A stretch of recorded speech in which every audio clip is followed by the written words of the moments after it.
Helen Carter thought the worst night of her life ended when her husband, Michael, was sent to prison for trying to kill her.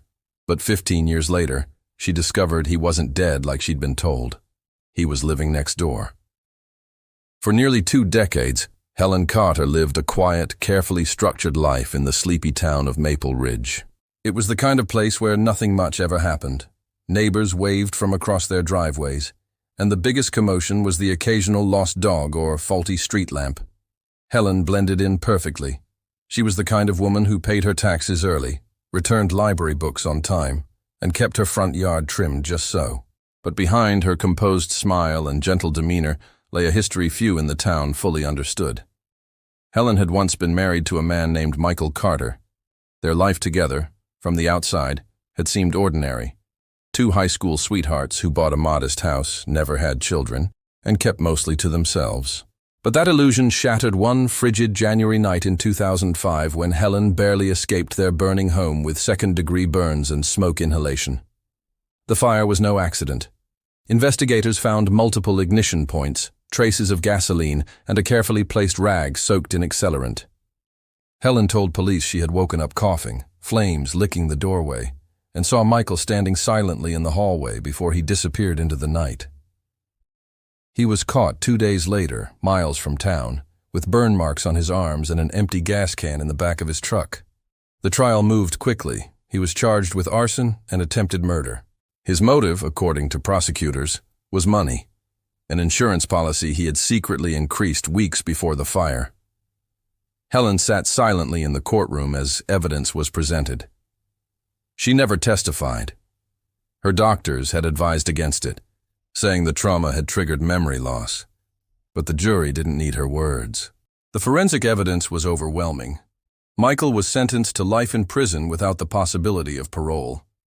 5 years later, in 2010, Helen received a letter from the Department of Corrections informing her that Michael had died in the prison infirmary from natural causes. The letter was short, clinical, and without much detail. She was given the option to claim his ashes. She declined. That was supposed to be the end of it. Afterward, she moved into a smaller home on the other side of town. She changed her last name back to her maiden name, but never remarried. For the most part, people left her alone. She liked it that way. She found solace in her routines, morning walks, volunteering at the library, tending her roses. Over time, the nightmares faded, and so did the memories of that night. To those around her, Helen seemed like someone who had healed and moved on. But in truth, she had merely tucked her past into a locked box in her mind, convinced that the man who once tried to kill her was gone forever. It would be another 12 years before Helen discovered just how wrong she was. And by then, he had been living closer than she ever could have imagined.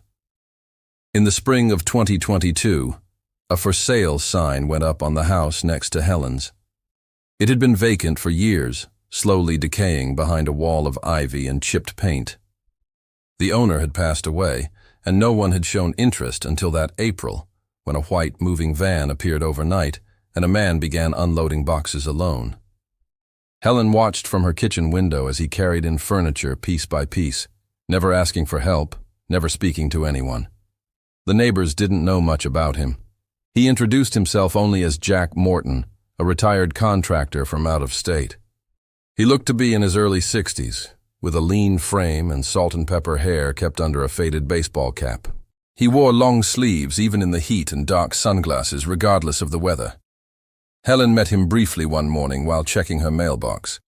She offered a polite hello. He gave a nod and a quiet thank you, saying he was still settling in. That was the extent of it. At first, Helen thought little of his peculiar habits. Some people were just private. But over time, she began to notice things that didn't sit right. Jack rarely left his house during the day, only venturing out late at night or very early in the morning.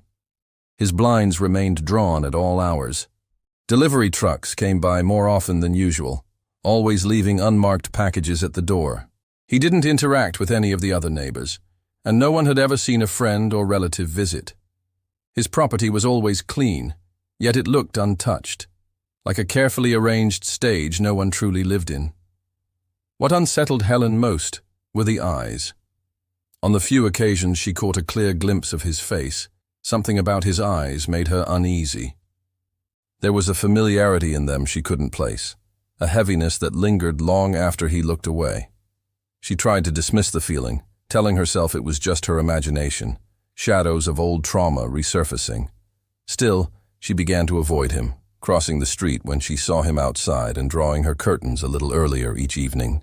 Then came the envelope. It arrived on a Tuesday morning, mixed in with her usual mail. There was no stamp, no return address, just her name written in neat, block letters. Inside was a single photograph printed on glossy paper. It showed a man standing near a convenience store, partially turned away from the camera. His hair was shorter and his posture slightly different, but Helen felt her stomach twist. The shape of the jaw, the way he held his shoulders. It looked exactly like Michael. The photo was dated 7 days earlier. Her hands trembled as she stared at it, trying to make sense of what she was seeing. Michael was dead. She had been told he died in prison. She had accepted it, believed it. Yet now, a man who looked just like him seemed to be alive and walking around in broad daylight. Worse still, that man might be living right next door. Helen stared at the photo for hours, flipping it over again and again, hoping for some explanation she'd missed. But it was just the image. No message, no clues, nothing else. The date stamped in the corner gnawed at her. It was too recent to be a coincidence, too specific to ignore. She couldn't stop thinking about it. That night, she barely slept, replaying every brief encounter she'd had with Jack Morton in her mind, trying to pinpoint what had felt so off. The way he walked, the way he never took off those sunglasses, the way his voice seemed oddly familiar, though she couldn't place it. The unease inside her began to grow into something darker. Suspicion. She took the photo to the local police station the next morning. They were polite, but dismissive. The officer she spoke with told her it was probably a prank or a scam. People dig up old photos and send them as a joke more often than you'd think, he said. He pulled up the official record. Michael Carter, deceased, 2010, natural causes. The case was closed. There was no reason to believe otherwise. But Helen couldn't let it go. She contacted a lawyer she had used years ago during her divorce proceedings, and together they submitted a request for more information from the Department of Corrections. A few weeks later, a thin packet arrived in the mail containing her ex-husband's prison records. Helen sat at her kitchen table and read through them slowly. According to the file, Michael had been admitted to the prison infirmary in late April 2010 with a high fever and chest pain. 2 days later, he was pronounced dead from unspecified complications. There was no autopsy. The cause of death was listed as undetermined. What disturbed her most was the cremation paperwork. It had been signed and processed within hours of his death, with no next of kin notified. That felt too fast, too clean. She shared the documents with a local investigative journalist named Drew Wallace, who had reported on corruption in the state prison system. He was intrigued, especially when Helen mentioned the missing autopsy and the anonymous photo. Drew agreed to dig deeper. A few days later, he called her with news. The prison where Michael had supposedly died had been under investigation years ago for falsified death records. A handful of suspicious cases had already been uncovered. Cases where inmates were declared dead, but had later been discovered living under new identities. The name that kept appearing in those cases was Dr. Alan Pierce, the prison's former medical examiner. Pierce had been quietly fired in 2013 and later sued for malpractice. Helen had never heard of him, but Drew found that Pierce had handled Michael's death certificate. That piece of information changed everything. If Pierce had helped fake other deaths, what were the chances he had done the same for Michael? Then came the final blow. Drew sent her a digital scan of a note he found buried in a file from the prison's internal archives. It was scribbled on the corner of a transfer document, right next to Michael Carter's name. It said just 3 words: transferred, not deceased. Helen's blood ran cold. The confirmation was like a punch to the chest. Transferred, not deceased. Those 3 words shattered the fragile sense of security Helen had built over the past 15 years. If Michael hadn't died in prison, where had he gone? And more importantly, why had no one told her? She felt exposed, vulnerable, and watched, like the ground beneath her had shifted without warning. Every moment she had spent outside her home, every night she slept with her window slightly cracked, now felt like an invitation to danger. The thought crept in and stayed. Had he been here all along? Helen began watching Jack Morton more closely. She took notes, when he came and went, what he wore, who visited. The list was alarmingly short. He never had company. His patterns were precise. Short walks after midnight, the same grocery store at the edge of town, always using the self-checkout. She noticed he never parked his car in the driveway, only in the garage, and always with the door closed before he stepped out. His trash cans never had much in them.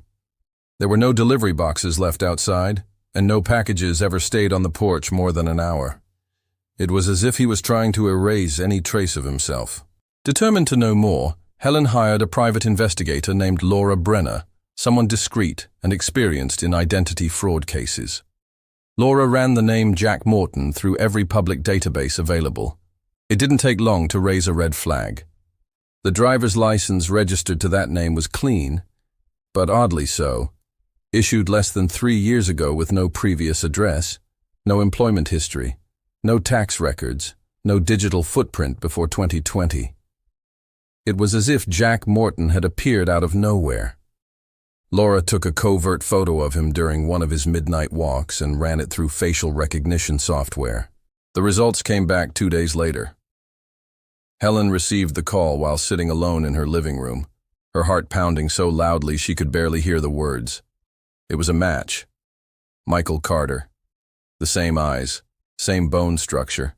A few changes. Thinner, grayer, but unmistakably the same man who had once tried to kill her. He had changed his appearance just enough to avoid casual recognition, but not enough to hide from advanced software. Helen's instincts had been right from the beginning. The man living next door to her, the man she had once offered cookies to, was her ex-husband, presumed dead for 15 years. Helen froze as the truth settled in. He hadn't moved across the country or disappeared into obscurity. He had come back, not just to the same town, but to the house next door. He had been watching her all this time, walking past her windows, listening through the walls. The realization made her skin crawl. This wasn't random. It was intentional. He had positioned himself right beside her, not to reconnect, not to make peace, but to remain close without being seen. She had been living next to a ghost, one who had never truly gone away. The moment Helen heard the confirmation, she knew she was in danger. But this time, she wasn't going to wait for someone else to protect her. She gathered every piece of evidence she and the investigator had uncovered, documents, photos, the prison record with the note, and the facial recognition results, and drove straight to the nearest FBI field office. Her hands trembled as she handed over the folder, but her voice remained steady. She told them everything. The man she believed to be her dead ex-husband was alive, living under a false identity, and residing just one wall away from her. The agents took her seriously. The evidence was too compelling to ignore. A background check on Jack Morton came back almost completely blank. His social security number had only been active for a short period, and the photo on his government ID didn't quite match the face that appeared on recent surveillance. It was close enough to pass a quick look, but under scrutiny the deception began to unravel. Fingerprint records were the final piece. A latent print lifted from his trash bin matched one from Michael Carter E.S. arrest in 2005. There was no question left. A quiet operation was planned within 48 hours. The goal was to arrest Michael without alerting him or risking Helen's safety. She was relocated to a secure hotel under FBI protection, and the agents moved in before dawn. Wearing tactical gear and operating in silence, they approached the house with caution. A drone circled above while thermal imaging tracked a single person moving inside. Just before 6 a.m., They breached the front door. Michael didn't resist. He was standing in the kitchen when they entered, fully dressed, as if he had been waiting. He said nothing as they handcuffed him and led him outside. The neighbors watched from behind curtains, unaware that the quiet man next door had faked his death and lived a double life for over a decade. Inside the house, agents found evidence that painted a disturbing picture. There were dozens of photographs of Helen, taken through her windows from across the street, even at the library where she worked. A wall in a locked room was covered with clippings about her life, articles, receipts, and notes about her daily habits. He had been watching her for years, waiting, not making contact, but never truly leaving her life. The reason he returned remained unclear, but the obsessive documentation suggested that he never intended to let go. Michael Carter was charged with multiple federal crimes, including identity fraud, prison escape, stalking, and unlawful surveillance. The prison officials who had assisted in faking his death were also arrested.